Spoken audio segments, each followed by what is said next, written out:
بالله من الشيطان الرجيم. بسم الله الرحمن الرحيم.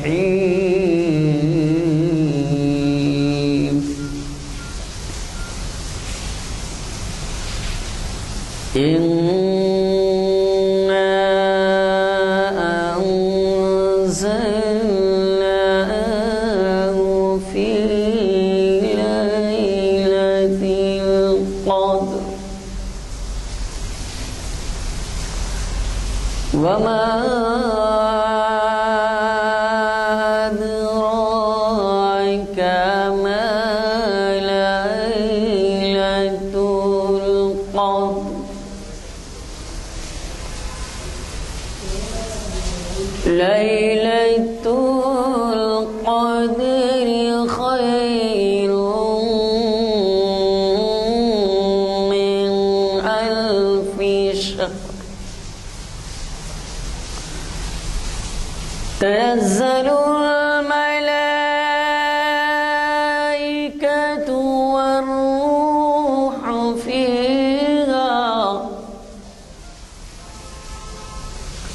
والروح فيها بإذن ربهم من كل أمر. سلام هي حتى مطلع الفجر. صدق الله العظيم. آج جامع مسجد عالیہ گنج فاؤنڈری میں اس محفل کا انعقاد عمل میں آ رہا ہے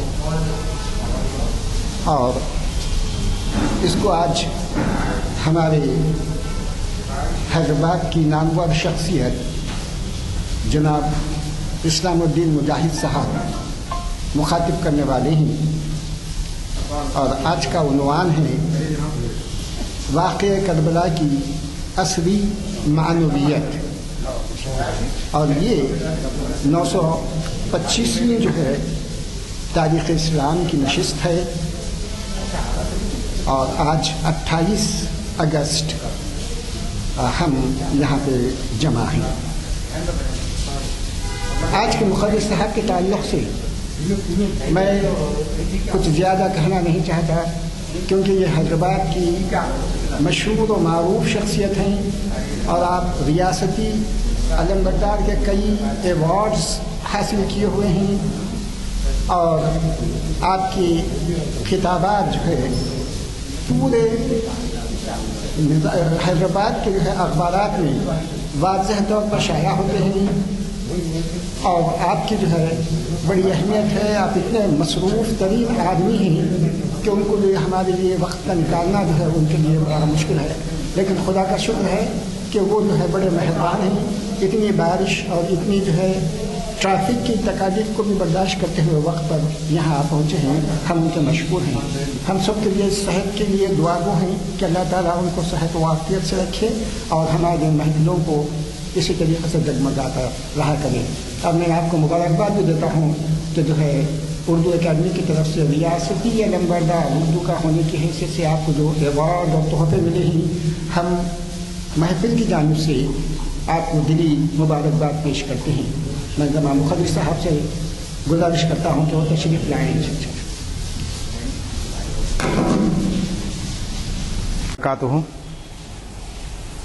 الحمدللہ رب العالمین والصلاة والسلام علی رسول الامین. فاعوذ باللہ من الشیطان الرجیم. بسم اللہ الرحمن الرحیم. قابل احترام بزرگوں اور عزیز نوجوانوں، آج تاریخ اسلام کی ہماری 925واں لیکچر یہ ہونے جا رہا ہے اور آج جو میں نے عنوان دیا واقعہ کربلا کی عصری معنویت. موسم جو غیر یقینی ہو گیا 4 بجے سے مسلسل بارش کی وجہ سے ہمارے شرکا کی بھی تعداد یہاں کم ہے اور میں بھی تھوڑی دیر سے یہاں پہنچا ہوں، اگرچہ کہ نکل کر مجھے گھر سے 1 گھنٹے سے زائد کا عرصہ ہو گیا ہے. بہرحال عنوان بڑا اہم تھا اور میں چاہتا تھا کہ اس عنوان کے بہت سے پہلو آپ کے سامنے لائے جائیں، چونکہ محرم کا مہینے کا آغاز کے ساتھ ہی ہمارے ذہن اور ہمارے فکر پر نواسۂ رسول حضرت امام حسین رضی اللہ تعالیٰ عنہ کی شہادت کا واقعہ ہمارے دلوں میں آ جاتا ہے، اور ظاہر ہے کہ یہ ایک ایسا واقعہ ہے کہ جس کے تاریخ پر بڑے گہرے اثرات پڑے ہیں، اور آج بھی اس کی ایک عصری معنویت ہے۔ آج کے زمانے میں بھی اس واقعے سے ہم بہت کچھ درس بصیرت لے سکتے ہیں۔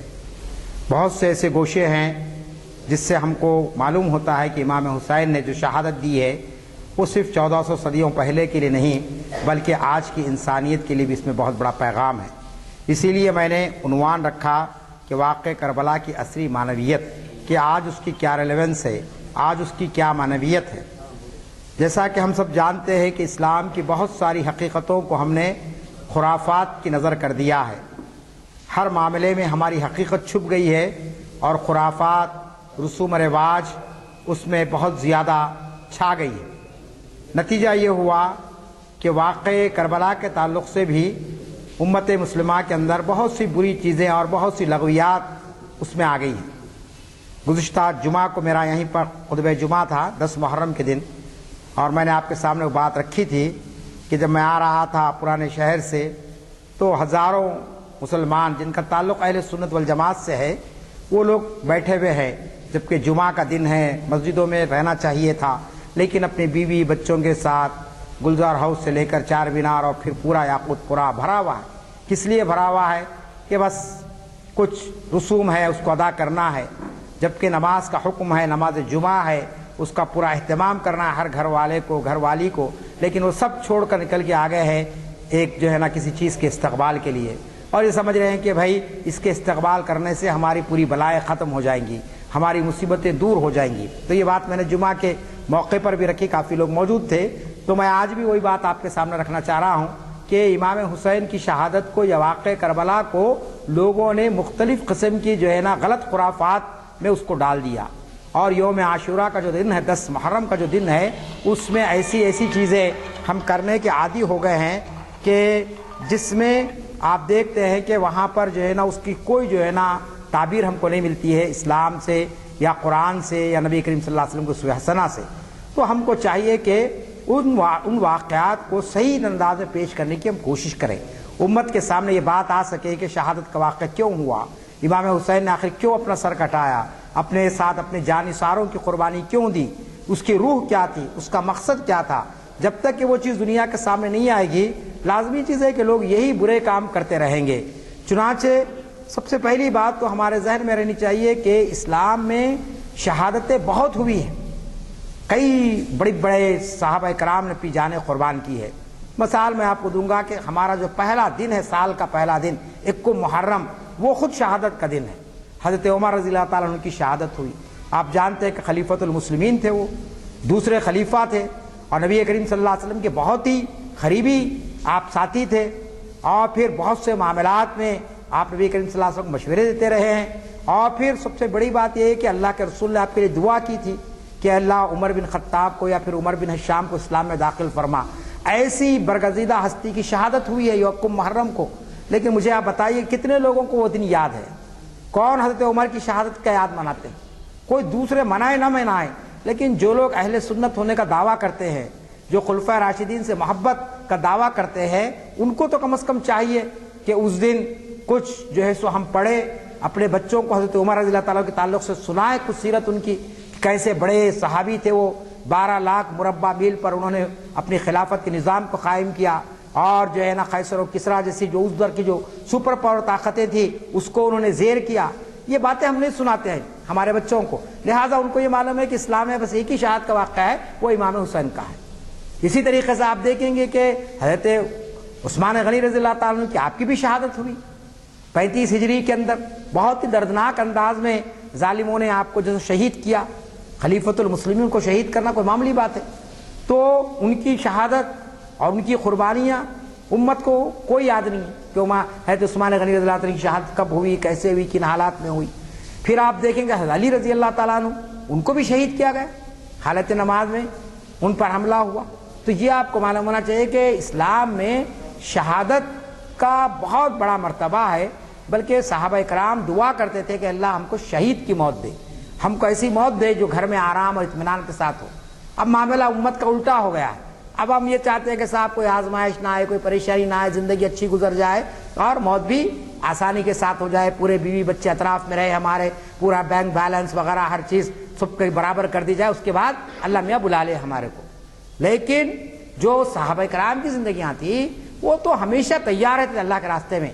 اب نواسے رسول کو آپ دیکھیے کیوں شہادت کا مرحلہ طے کرنا پڑا۔ اتنی برگزیدہ ہستی، حضور کے نواسے ہونا، حضرت علی کے بیٹے ہونا، حضرت فاطمہ کے لاڈلے ہونا، یہ کوئی معمولی بات نہیں ہے۔ ہم اور آپ اگر سید خاندان میں پیدا ہوگا تو فخر کرتے، ارے صاحب ہمارا خاندان تو سیدوں کا ہے، آپ کہاں سے آتے ہمارے صف میں کھڑے رہ سکتے ہیں۔ کسی کو عہدہ مل گیا تو انہیں بازو بٹھانے تیار نہیں ہوتا ہے۔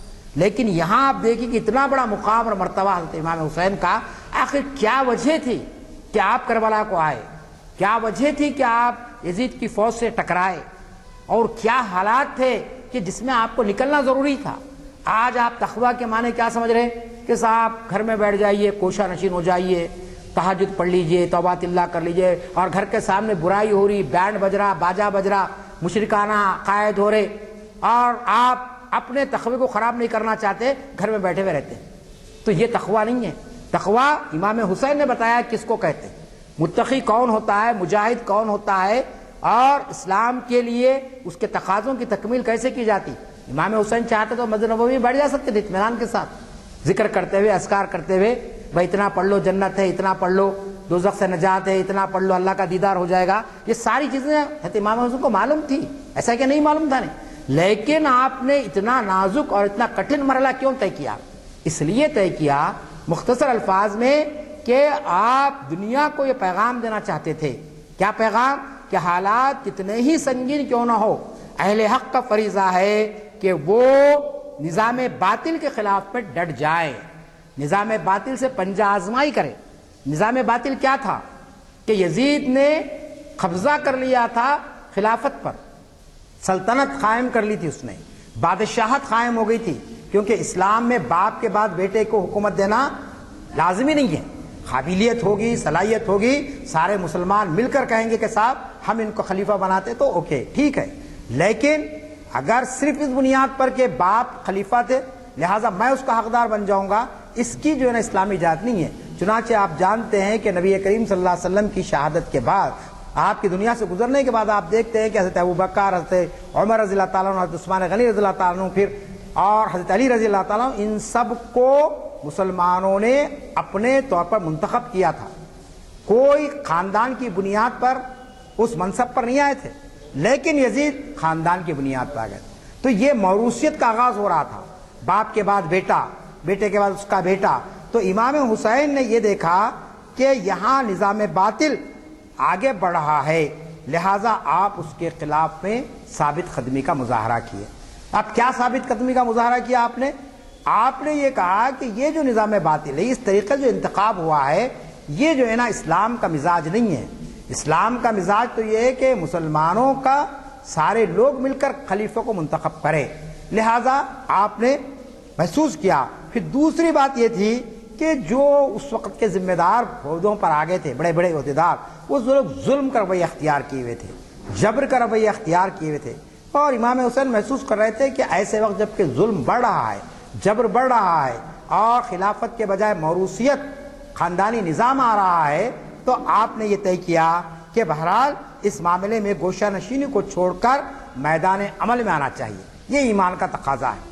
عام حالات میں آپ گوشہ نشین رہ کر عبادت کیجئے، ذکر کیجئے، تہجد پڑھیے، لیکن جب کوئی مصیبت آ گئی مسلمانوں پر، کوئی مصیبت آ گئی اسلام پر، مسجدیں ڈھا دی جا رہی ہے، شریعت میں مداخلت کی جا رہی ہے، آپ کہہ رہے ہیں کہ سب ہونے دو، مجھے کوئی تعلق نہیں ہے اس سے، میں تو 5 وقت کا نمازی ہوں، اور میں اٹھ کے نماز پڑھ لوں گا، میں حج کر لوں گا، اور اللہ نے کچھ پیسہ دیا تو اس کا زکوٰۃ نکال لوں گا، یہ تو فرائض ہیں، یہ تو کرنا ہی ہے کسی صورت میں۔ لیکن اسلام کا، ایمان کا تقاضا یہ ہے کہ جب باطل پوری طاقت کے ساتھ اہل حق کے خلاف میں کھڑا ہو جائے اور نظام حق کو ختم کرنے کی کوشش کرے، تو پھر اہل حق کو میدان میں نکلنا پڑتا ہے۔ یہ پیغام امام حسین نے اپنی شہادت کے ذریعے دیا۔ اب وہ کیا تھا؟ وہ یہ تھا کہ نظام خلافت کے بجائے ملوکیت کی جڑیں مضبوط ہو رہی تھی، آپ جانتے کہ ملوکیت کہتے ہیں جہاں پر انسانوں کی حکومت آ جائے اس کو کہتے ہیں ملوکیت، اور ایک ہوتی خلافت۔ خلافت اللہ کی حکم، اللہ کے احکام کے مطابق چلنے کی، اللہ کے نظریات شریعت کے مطابق جو حکومت ہوگی خلافت ہوگی۔ تو خلافت کا خاتمہ ہو کر ملوکیت کا آغاز ہو رہا تھا۔ پھر اسی طریقے سے آپ دیکھتے ہیں کہ مختلف قسم کے انداز اختیار کر لیے، کہ بادشاہوں کا انداز لوگوں نے اختیار کر لیا تھا۔ ایسے حالات کے اندر امام حسین یہ محسوس کر رہے تھے کہ اسلام کی جو عمارت نبی کریم صلی اللہ علیہ وسلم نے قائم فرمائی تھی، ایک مثال عمارت میں کہہ رہا ہوں اس واسطے کہ یہ اب عمارت ہے، کتنے لوگوں کی محنت اس میں لگی ہے۔ لازمی چیز ہے کہ بنیاد کا کسی نے کام کیا، کسی نے جو ہے نا آپ کے دیواروں کا کام کیا، کسی نے یہ پلر بنائے، کسی نے چھت بنائے، اس کے بعد یہ عمارت کھڑی رہی۔ اگر کوئی شخص آئے اور اس پوری عمارت کو ڈھانے کی کوشش کرے گا تو لازمی چیز ہے کہ جس نے اس عمارت کو بنتے ہوئے دیکھا ہے اور جس نے اس عمارت کے لیے اپنا پیسہ لگایا ہے، اپنی صلاحیت لگائی ہے، لازمی چیز ہے کوئی اس کو برداشت نہیں کرے گا کہ یہ عمارت ٹوٹ جائے۔ جیسا ہم دیکھ رہے ہیں کہ عثمانیہ دواخانہ ختم ہو رہا، لوگ اختلاف کر رہے ہیں کہ صاحب یہ ہماری پہچان ہے، ہماری علامت ہے، ہمارے بادشاہ نے اس کو جو ہے نا بنایا ہے اور اچھی خاصی عمارت ہے، آپ کیوں اٹھانا چاہتے ہیں؟ تو معلوم یہ ہوتا ہے کہ وہ علامات کو محفوظ رکھنا چاہتے ہیں، چاہے ہمارے بزرگوں نے اس کو بنایا ہے۔ تاج محل کو ہم دیکھتے ہیں کہ بھئی کوئی تاج محل ہماری کوئی مذہبی عبادت گاہ نہیں ہے وہ، لیکن ہمارے بادشاہوں نے اس کو تعمیر کیا ہے، ایک محبت کی ایک بہترین نشانی انہوں نے دنیا کے سامنے چھوڑی ہے، اور انہوں نے بتایا کہ مسلمانوں کا جو ہے نا ایسا بھی آرکیٹیکچر ہو سکتا ہے۔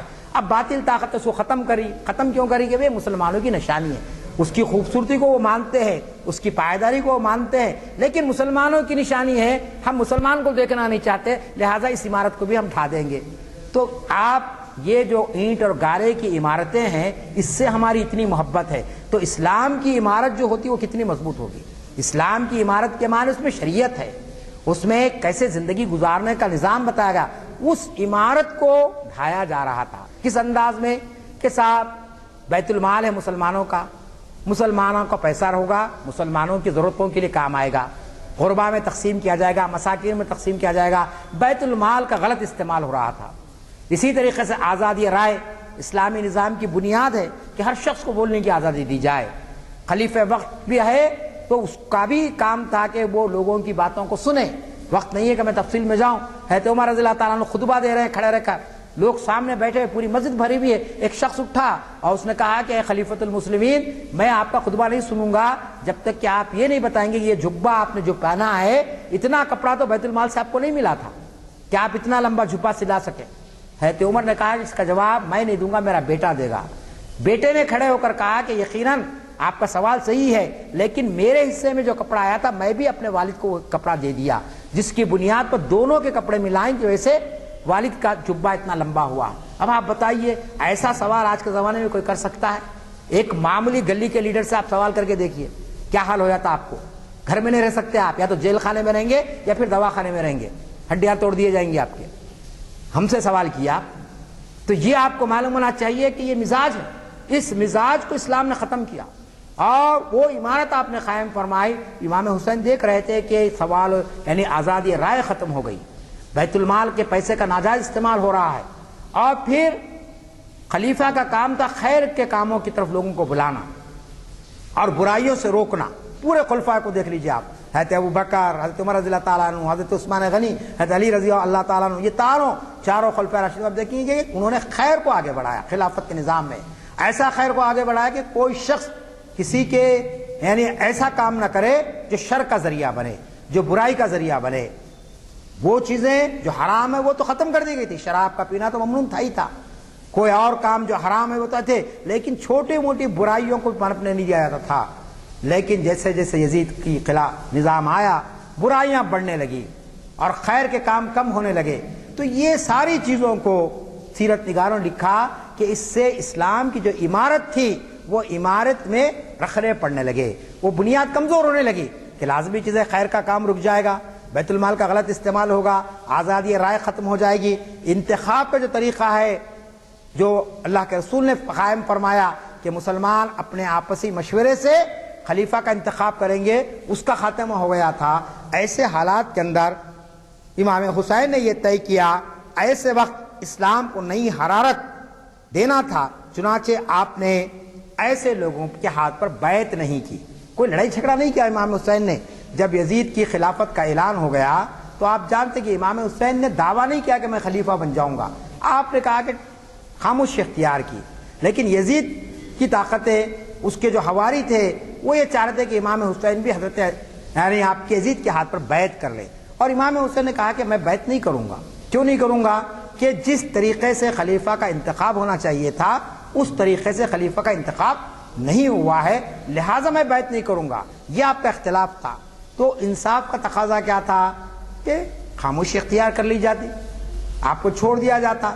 لیکن یزید کے سامنے بھی حقیقت تھی کہ پورا عرب میرے ہاتھ پہ بیعت کر لے، لیکن نواسے رسول اگر میرے ہاتھ پہ بیعت نہیں کریں گے تو میری حکومت چلنے والی نہیں ہے، کبھی بغاوت ہو سکتی ہے، کیونکہ حضرت امام حسین کا بہت بڑا مقام تھا، سارے لوگ جانتے تھے کہ آپ رسول کے نواسے ہیں، اور پھر بڑی جو ہے نا آپ کے تعلق سے خود حضور اکرم صلی اللہ علیہ وسلم نے بڑی اہم باتیں بیان کی تھی۔ تو یزید کو یہ بات معلوم تھی کہ اگر امام حسین نے میرے ہاتھ پر بیعت نہیں کی تو یہ میری نظام حکومت چلنے والا نہیں ہے، کبھی بھی اس کا خاتمہ ہو سکتا ہے، لوگ میری مخالفت آ سکتے ہیں۔ ادھر امام حسین کو بھی اس بات کا اندازہ تھا کہ میں اگر بیعت کر لوں گا یزید کے ہاتھ پر تو پورے عرب کے لوگ یہ سمجھیں گے کہ بھائی یزید صحیح آدمی ہے، امام حسین نے اسی ہاتھ سے تو بیعت کی ان کے ہاتھ پر۔ آپ یہ پیغام دنیا کو دینا چاہتے ہیں کہ شخص صحیح نہیں ہے، یہ غلط ہے۔ یہاں ایک نقطہ نکل کر آتا ہے، عام آدمی غلطی کر دے تو قابل معافی، لیکن ذمہ دار اگر غلطی کرتا ہے تو بہت بڑا قوم کو نقصان ہوتا ہے، اس لیے کہ قائد کو لوگ دیکھ کر اس کے پیچھے جاتے ہیں۔ مذہبی عالم دین کوئی کام کر دے سب لوگ بولتے رہے بھائی فلاں عالم صاحب کر دیے، اتنے بڑے عالم انہوں، فلاں جامعہ کے فارغ ہیں، اتنے لوگ ان کے ہاتھ پہ بیعت کرتے ہیں، ہاتھ چومتے، پاؤں پکڑتے، انہوں کر لیا، آپ کیسا پیچھے ہٹتے؟ تو اس وقت بڑا نازک مرحلہ تھا۔ امام حسین جانتے تھے کہ اگر میں اس موقع پر ڈر گیا اور یزید کے ہاتھ پر بیعت کر لیا تو پھر پوری میری امت ایک غلط راستے کو پر چلے گی اور یہ سمجھے گی کہ وہ صحیح راستہ ہے کیونکہ میں نے یزید کے ہاتھ پر بیعت کر لی تھی۔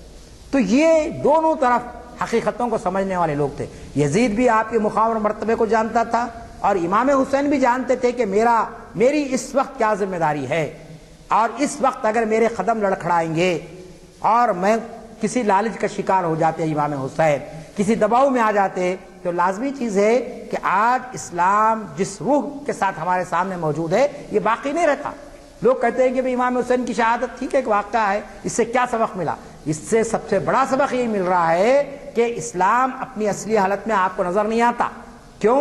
اس لیے کہ ہمارے بڑے بڑے اکابرین بیعت کر لیتے، کہیں بھی جا کے کسی بھی ظالم سے ہاتھ ملا لیتے، کہتے کہ بھائی نواسے رسول دنیا میں تھے، یزید نے جو ہے نا بیت المال کا مال استعمال کیا، وہ برائیوں کو پھیلایا اور جو ہے نا وہ لوگوں کی رائے کو قدر نہیں کرا اور انہوں نے ان کے ہاتھ پہ بیعت کر لیا ہے، آپ ہم کو کیسا روک رہے بھائی؟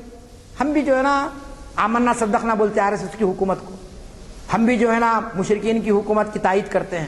تو امام حسین نے تا قیامت بتا دیا کہ اہل حق کو ایسے نازک وقتوں میں جب باطل پوری طاقت کے ساتھ آئے تو کیا کردار ادا کرنا ہے، یہی وہ قربانی ہے۔ اسی لیے سیرت نگاروں نے اس شہادت کو شہادت عظمیٰ کہا۔ یہ کوئی معمولی شہادت نہیں ہے، یہ بہت بڑی عظیم شہادت ہے جو امام حسین نے دی ہے۔ پھر اسی طریقے سے آپ جانتے ہیں کہ امام حسین نے جو پیغام دیا وہ پیغام کیا ہے کہ ظالموں کے سامنے ہتھیار ڈال دینا جواں مردوں کا کام نہیں ہے۔ بہادر انسان جو کہلاتا ہے، جری انسان جو کہلاتا ہے، وہ جو ہے نا کمزوروں کے سامنے ہتھیار نہیں ڈال دیتا بلکہ وہ مقابلہ کرتا ہے جہاں تک ہو سکے۔ چنانچہ امام حسین نے پہلے تو بیعت نہیں کی، ایک مقابلے کا وہ طریقہ تھا، خاموشی اختیار کی، لیکن جب اصرار بڑھ گیا اس وقت بھی آپ نے بیعت نہیں کی، کہا کہ جان جائے میری کوئی بات نہیں لیکن میں جو ہے نا اس کے ہاتھ پر بیعت کرنے کے لیے تیار نہیں ہوں۔ چنانچہ یہ پیغام ہم کو ملا یہاں پر کہ آپ نے بتایا کہ چاہے دنیا کی کتنی بڑی طاقت ہو سامنے، لیکن حق کے علمبرداروں کے لیے ضروری ہے کہ وہ عزم اور حوصلے کے ساتھ آگے بڑھے۔ کیوں؟ اگر وہ یہ چیز نہیں کریں گے تو لازمی چیز ہے کہ حق کے گروہ کی کامیابی ممکن نہیں ہے، اس کی بقا ممکن نہیں ہے اور وہ کوئی آگے بڑھ کے کام نہیں کر سکتا ہے۔ چنانچہ آپ دیکھتے ہیں کہ بظاہر کربلا کے میدان میں امام حسین کو شکست ہوئی، آپ کی شہادت ہوئی، آپ کے صاحبزادوں کی شہادت ہوئی، آپ کے اہل خانہ دنیا سے گزر گئے، پھر آپ کی خواتین کی بے حرمتی ہوئی۔ تو بظاہر آپ دیکھیں گے کہ شکست ہے، بظاہر آپ ناکام ہو گئے، لیکن 1400 سال کے اندر کوئی انسان ایسا نہیں پیدا ہوا جو امام حسین کو ظالم کہہ سکے. کسی انسان نے، مسلمان ہی نہیں، غیر مسلم ہو، خدا پر ایقان نہ رکھنے والے بھی ہوں، وہ سب یہ کہتے ہیں کہ امام حسین حق پر تھے اور انہوں نے ظلم کے خلاف میں لڑائی، اپنا جدوجہد کی ہے. تو یہ پیغام امام حسین کا ملتا ہے کہ بظاہر شکست ہو گئی، آپ کا سر کاٹ دیا گیا، تشت میں رکھ کر یزید کے دربار میں پیش کیا گیا، آپ کی خبر کہاں ہے نہیں معلوم لوگوں کو، ساری چیزیں ہوئی ہے، لیکن اس کے باوجود اللہ تعالیٰ نے آپ کے نام کو سربلند کر دیا. آپ کا ذکر ہر سال محرم میں ہوتا ہے، پوری دنیا میں ہوتا ہے اور قیامت تک ہوتا رہے گا.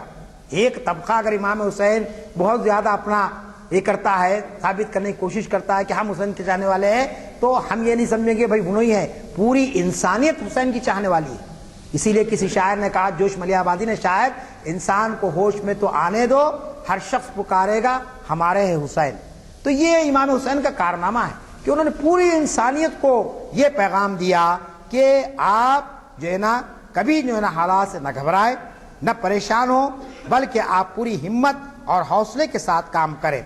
اسی کا نتیجہ کیا ہوا؟ آج آپ دیکھتے ہیں کہ امام حسین کا نام بلند ہوا، آپ کا پیغام دنیا میں عام ہوا، اور ہر جگہ جہاں ظلم ہوتا ہے، جہاں جبر ہوتا ہے، جہاں بڑی بڑی طاقتیں آپ کی مخالفت میں آتی ہے، تو آپ دیکھتے ہیں کہ دنیا امام حسین کا ذکر کرتے ہیں، ان کا نام لیتے ہیں اور ان سے حوصلہ پاتے ہیں کہ صاحب ایک شخصیت تاریخ میں تھی کہ جس نے اتنی بڑی طاقت سے ٹکر لی اور اللہ نے اس کو دنیا میں ناکام کیا، لیکن رہتی تاریخ میں ان کو کامیاب کر کے بتا دیا. تو یہ جو حوصلہ ہے، یہ جو عزم ہے، یہ امام حسین کی شہادت سے ہم کو ملتا ہے. پھر اسی طریقے سے آپ جانتے ہیں کہ امام حسین نے جو طاقتیں سے ٹکرائی، ان طاقتوں سے ٹکرانے میں جو حقیقتیں ہیں، اس سے جو سبق ہم کو ملتا ہے، وہ سبق جیسا کہ میں نے کہا کہ باطل سے پنجہ آزمائی، ظلم کے خلاف میں اپنی ثابت قدمی کا مظاہرہ کرنا. پھر سب سے بڑی بات کہ اسلام کی بقا کے لیے اپنے مفادات کو ختم کر دینا، اپنی جان کی پرواہ نہ کرنا، اپنے مال کی پرواہ نہ کرنا، اپنی اولاد کی پرواہ نہ کرنا. یہ کوئی معمولی بات نہیں ہے. ایسا نہیں تھا کہ ایک حادثہ ہو گیا ہے، اچانک کوئی حملہ ہو گیا اور امام حسین کی شہادت ہو گئی، ایسا نہیں ہے. بلکہ آپ جانتے ہیں کہ بات چیت ہوئی باضابطہ یزید سے، اور یزید کا اصرار بڑھتا چلا گیا کہ صاحب آپ کو بیعت کرنا ہے میرے ہاتھ پر. پھر کوفے والوں نے خطوط لکھے آپ کو، کہا کہ آپ ہمارے پاس آ جائیے، ہم آپ کے ہاتھ پر بیعت کریں گے، تیار ہے.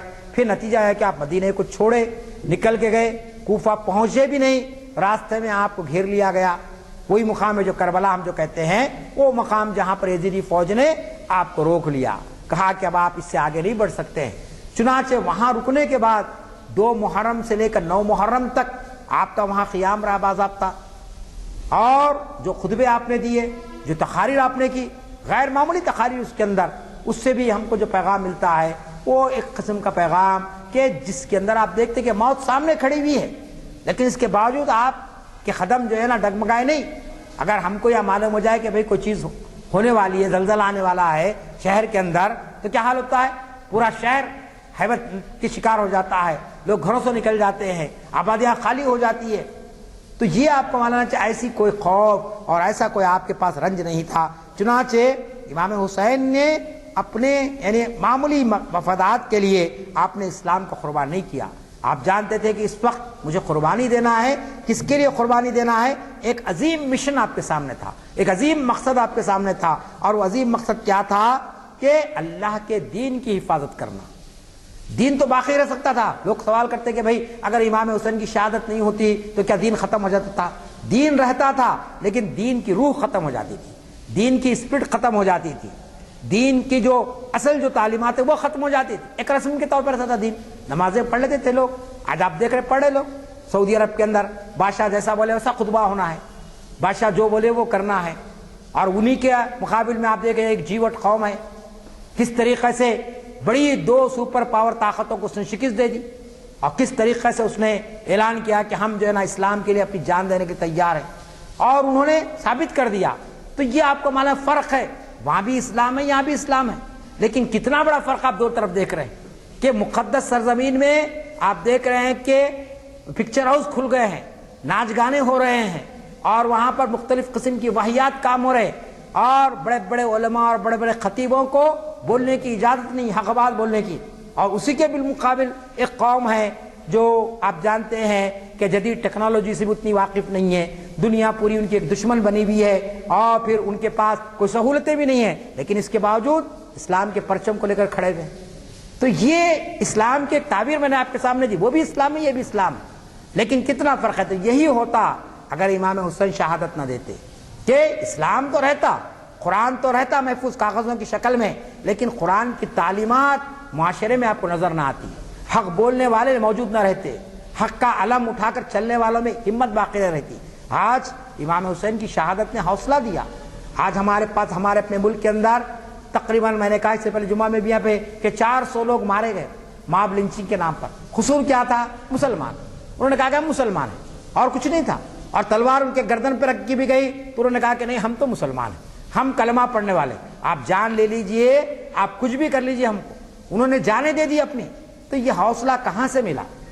یہ حوصلہ اسلام کی شہادتوں سے ملا، چاہے وہ حضرت عمر کی شہادت ہو، چاہے عثمان غنی کی شہادت ہو، یا پھر حضرت امام حسین کی شہادت ہو۔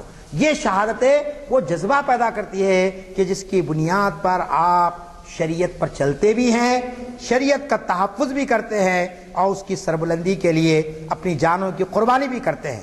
چنانچہ آج ہمارے لیے اس کے اندر یہی درس ہے کہ ہم رہتی دنیا تک دنیا کو یہ بتائیں کہ امام حسین کی شہادت کوئی ذاتی مفاد کے لیے نہیں تھی، کوئی دنیوی مفاد کے لیے نہیں تھی۔ اب آپ سوچئے کہ نواز رسول ہیں آپ، اور اتنے بڑے گھرانے سے آپ کا تعلق ہے، اگر آپ چاہتے تو یزید بہت کچھ مال و دولت آپ کو دے سکتا تھا، اس کے پاس بھی کوئی دولت کی کمی نہیں تھی، چاہتا ہے تو کوئی بڑا عہدہ آپ کو مل سکتا تھا، لیکن آپ نے نہ عہدے کی طلب کی نہ مال و دولت کی طلب کی۔ آپ کا یہی اصرار تھا کہ اسلام خلافت کا نظام چاہتا ہے، اور آپ کا جو انتخاب ہوا وہ خلافت کے نظام کے خلاف ہوا ہے، وہ موروثیت کی طرف بنیاد پر ہوا۔ باپ کے بعد بیٹے کو یہ ذمہ داری دے دی گئی ہے مسلمان مل کر اپنا انتخاب کرے، اور سارے مل کر اگر کرتے، یزید کو ہو سکتا ہے کہ امام حسین مان لیتے، لیکن یزید کا انتخاب مسلمان نے نہیں کیا تھا، چند لوگوں نے بیٹھ کر حواریوں نے حضرت امام معاویہ کو کہہ دیا اور انہوں نے اس کا اعلان کر دیا۔ تو یہ جو اختلاف تھا اسی بنیاد پر یہ چیزیں چل رہی ہے۔ اب آخری بات میں آپ کے سامنے یہ رکھنا چاہتا ہوں کہ واقعہ کربلا کی جو عصری معنویت عنوان ہے، تو واقعہ کربلا تو ہوا، لیکن واقعہ کربلا سے جو ہم کو اس کی جو ریلیونس ہے وہ کیا ہے کہ آج بھی یزیدی طاقتیں ہیں اور آج بھی حسینی کردار کی ضرورت ہے، یہ اصل چیز ہے۔ واقعات کو بیان کر دینا کوئی کمال نہیں ہے، کتابوں میں موجود ہے، میرے سے زیادہ آپ معلومات رکھ سکتے ہیں کہ کربلا کے کیا کیا واقعات ہوئے ہیں، امام حسین کا مقام اور مرتبہ کیا ہے، ہر شخص جانتا ہے، لیکن اس واقعے سے ہم کو کیا درس مل رہا ہے؟ اس واقعے سے سب سے بڑا درس جو ہم کو ملتا ہے وہ یہ ہے کہ آج کی دنیا میں بھی ایک طرف یزیدی طاقت ہے، کہنے کی ضرورت نہیں ہے، ہمارے اپنے ملک کے اندر ہے، یورپ کے اندر ہے، دنیا کا کون سا خطہ ہے جہاں یزیدی طاقتیں یا باطل طاقتیں یا اسلام دشمن طاقتیں نہیں ہیں؟ اب ان طاقتوں کا مقابلہ کرنے کے لیے ہم کو عزم حسینی چاہیے، امام حسین کا وہ عزم چاہیے جو آپ کربلا کے میدان میں آپ نے پیش کیا، کہ ایک لشکر کے سامنے آپ نے حق کی بات بیان کی، ان کو صحیح بات سمجھانے کی آپ نے کوشش کی، ان کے سامنے اسلام کی تبلیغ آپ نے کی۔ تو یہ عزم حسین جو پیدا ہوتا ہے آپ کے تذکرے سے، آپ کی شہادت سے ہم کو یہ پیغام ملتا ہے، اور آج کی ابلیسی طاقتوں کو آپ یہ بتا سکتے ہیں کہ آپ ہم کو نہ جھکا سکتے ہیں نہ آپ ہم کو منوا سکتے ہیں، کیونکہ ہمارے سامنے امام حسین کا اسوہ موجود ہے کہ جب باطل سر چڑھ کر بولے گا تو نہ ہم جھکنے والے ہیں نہ ہم دبنے والے۔ حضرت خواجہ اجمیری کا بہت مشہور شعر ہے، آپ نے کہا کہ سرداد نہ دادست در دست یزید حقا کے بنا لا الہ حسین، کہ امام حسین وہ ہیں کہ جنہوں نے یزید کے ہاتھ میں ہاتھ نہیں دیا، سرداد نہ دادت در دست یزید، کہ آپ نے ہاتھ نہیں دیا بلکہ اپنا سر کٹا دیا، اور سر کٹا کر اسلام کو سربلند کیا۔ ایک جگہ اقبال نے کہا، یہاں تو محفل اقبال محفل ہوتی ہے، وہ شعر کا مطلب آپ سمجھ چکے ہوں گے کہ آج کی عصری معنویت میں اقبال نے کہا تھا کہ قافلے حجاز میں ایک حسین ہی نہیں، گرچے ہیں دجلہ و فرات، گرچے ہیں گیسو دجلہ و فرات۔ مصر ثانی میں کچھ گڑبڑ ہو رہی ہے. لیکن پہلا شعر ان کا دیکھیے آپ, قافلے حجاز میں ایک حسینی نہیں. اب آپ بتائیے, قافلہ حجاز تو ہے, 57 اسلامی ممالک ہیں, بڑی بڑی ہماری حکومتیں ہیں, دولت کے انبار لگے ہوئے ہیں, کوئی ملک ایسا نہیں جہاں مسلمان نہیں ہیں. ہمارے ملک میں 35 کروڑ مسلمان ہیں, سب ہیں. لیکن یہ اتنے پورے مجمع کثیر کے اندر ہماری 1 ملین آبادی کے اندر کون نہیں ہے؟ حسین نہیں ہے, ایک حسین نہیں ہے. اگر ایک حسین اگر پیدا ہو جائے تو پھر تاریخ بدل سکتی ہے, ایک انقلاب ہم لا سکتے ہیں.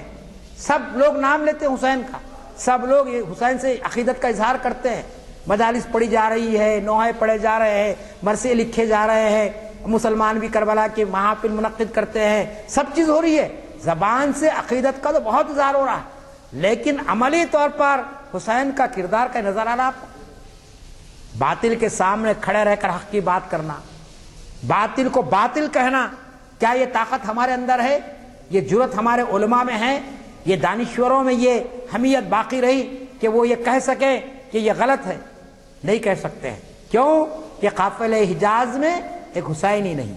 بہت سے لوگ ہیں, قابل ترین لوگ ہیں, بڑے بڑے حکیم موجود ہیں, بڑے بڑے فلسفی ہمارے پاس موجود ہے, بڑے بڑے مسلمین ہمارے پاس موجود ہے. لیکن وہ کردار جو حسین نے 1400 سال پہلے پیش کیا, اس کردار کو آپ دور دور تک دیکھتے چلے جائیے.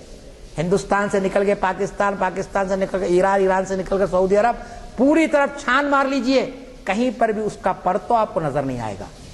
اگر پرتو نظر آتا تو یہ حالات نہیں ہوتے. سیدھی بات, اگر وہ کردار رہتا تو آج یہ امت زوال کا شکار نہیں ہوتی. آج ہر کوئی اس کو آنکھیں نہیں دکھاتا, آج ہر کوئی جو نا اس کو نیست و نابود کرنے کی تیاری نہیں کرتا. تو اپنے دامن میں بھی دیکھنا ہے. ہم کہتے ہیں بچے بگڑ گئے, بچے بگڑ گئے, تو میں دوستوں کو یہ کہتا ہوں کہ بھائی بچے تو بگڑ گئے, سبھی بول رہے ہیں, کبھی اپنے دامن میں بھی دیکھیے کہ ہم نے اپنے بچوں کی تربیت کہاں تک کی ہے, کہاں تک ان کو صحیح راستے پر لانے کی کوشش کی ہے. آپ تو کرتے نہیں, اور اس کے بعد بچے بگڑ جاتے ہیں تو کہتے ہیں کہ بچے بگڑ گئے ہیں. تو ہماری عادت بن گئی ہے کہ ہم جو ہے نا دوسروں پر الزام ڈال دیتے ہیں. بھائی مسلمان مارے جا رہے ہیں, مسلمان پریشان ہیں, مسلمانوں کو نوکری نہیں مل رہی, اب پوری دنیا مسلمانوں کی دشمن بن گئی. یہ سب اپنی جگہ پر, لیکن آپ کے اندر کیا کردار حسینی ہے؟ کیا آپ اسلام کے لیے جان دینے تو دور کی بات ہے, اسلام کے لیے وقت دینے کے لیے تیار ہے کیا؟ اب آپ ہی دیکھ لیجیے, آج لیکچر ہے تو کتنے لوگ غائب ہیں. تو یہ آپ کو مانا, بیچارے منتظمین کوشش کر رہے, اخبار میں نیوز دیے باز آپ کا, اکثر لوگوں کے پاس کاریں موجود ہے. میں تو خیر گاڑی پہ آیا, 2 ویلر پہ آیا. کار میں لوگ آ سکتے ہیں, سن سکتے ہیں, کچھ دیر بھیگ بھی جائے تو کوئی بہت بڑا یعنی پریشانی ہونے والی نہیں ہے بات آپ کو. بلکہ ہمارے بعض حکیم کہتے ہیں کہ بارش کے پانی بھیگنا چاہیے تاکہ آپ کا جسم جو ہے نا پھر تر و تازہ ہو سکے, جسم کی گرمی نکل سکے. یہ بھی ایک فلسفہ ہے. لیکن لوگ کیا ہے کہ آرام پسند ہو گئے. یہ تو خیر زیادہ بارش ہو گئی, چند بوند پانی کے پڑے تو لوگ بڑے بڑے پروگراموں میں نہیں آتے ہیں.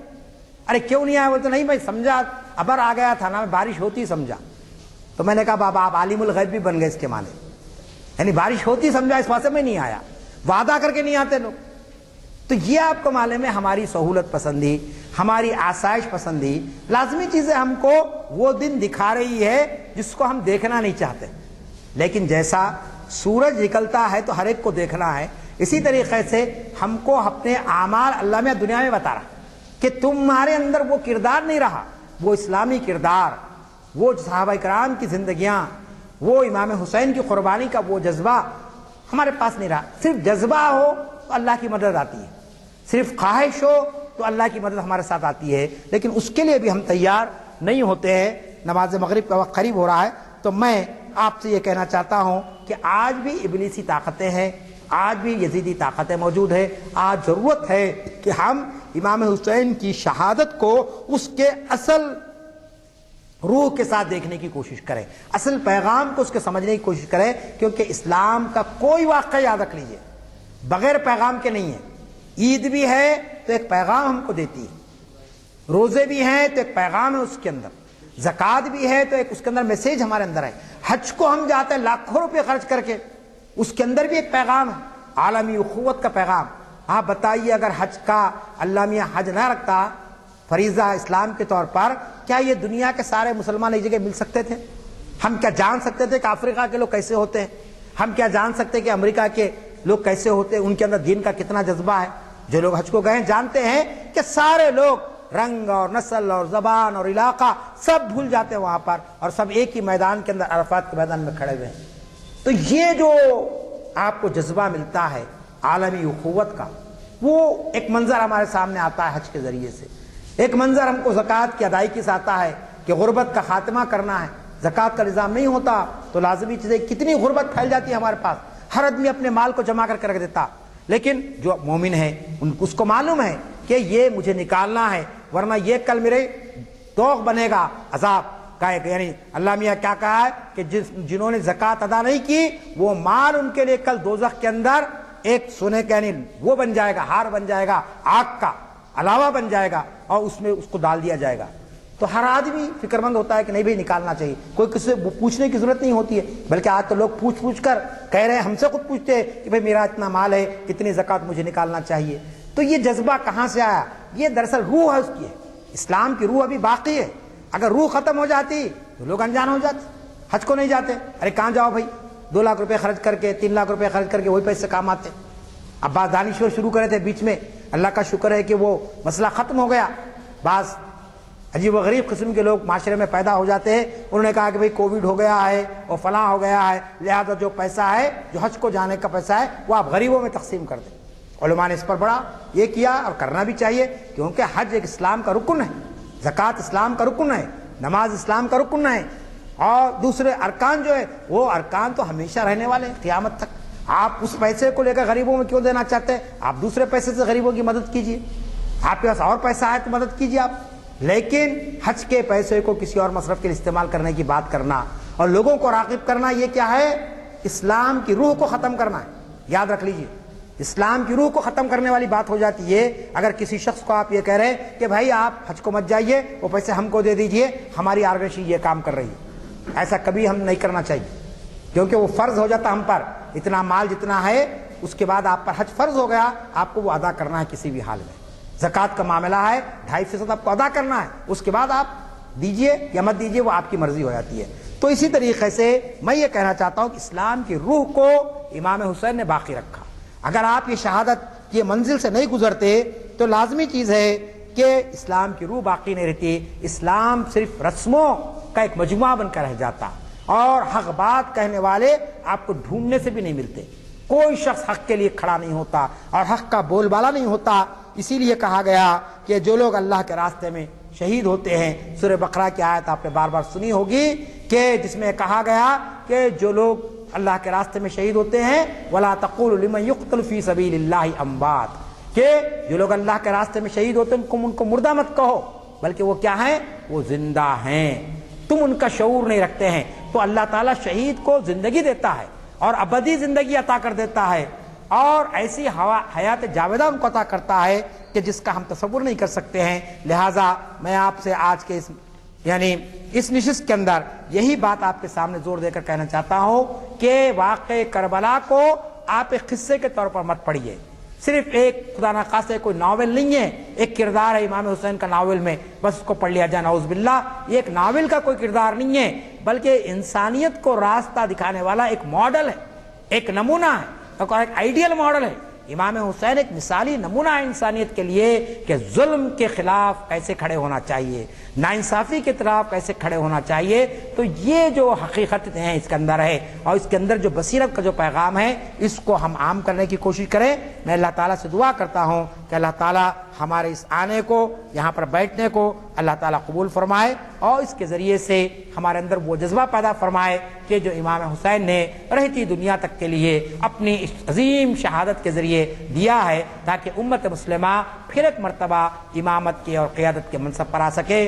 رب اغفر وارحم وانت خیر الراحمین، وآخر دعوانا ان الحمد للہ رب العالمین۔